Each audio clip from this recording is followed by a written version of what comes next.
Pegawai di pengawas di gimana? Berusaha bos kalau baru saya cek lagi di tempat lain ya ada yang 4 juta, ada yang 7 juta ternyata. Berarti total masalahnya saya sudah di luar.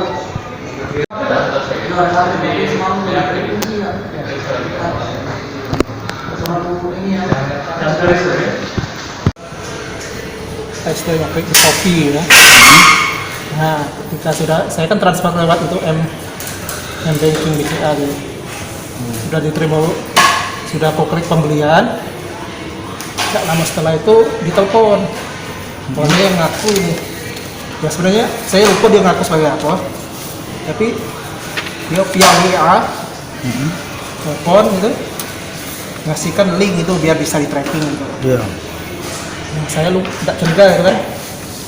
Nah itu kan hari Minggu, hari Seninnya ditelepon pengirim oleh ngaku pengirim bahwa barang tersebut bermasalah dan harus dibayar secara normal.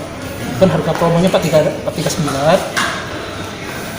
harga normalnya 24, jadi kurang 19 gitu.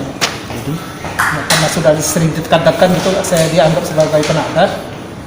Ya udah saya transfer 19. Dia mengaku bahwa setelah itu kan sorenya dia mengaku sudah terima itu dan akan mengembalikan dananya lagi. Kan sebelum saya transfer 9 katanya mau dikembalikan dulu.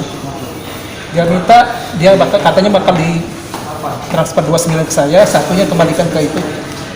Nah, karena curiga gitu nambah 1 juta lagi gitu kan. Jadi, ya akhirnya belum saya transfer lagi. berapa Pak total kerugian gitu? 2470. Itu nak beli sepeda lipat itu kan? Iya.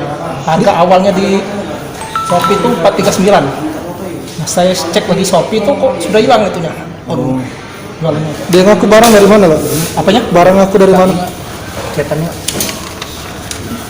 Apa maksudnya barang apa? Dia jual dari mana kotanya? Asal? Nah, tidak tahu. Nggak tahu. Soalnya online gitu. Awalnya saya percaya Shopee kan, tapi ternyata lupa. Aku hubungannya via WA. Mana itu yang daftar harga sepeda? Nih.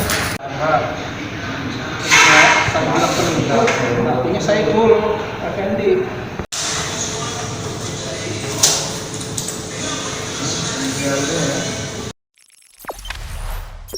Jangan lupa subscribe, share, komen, dan like ya.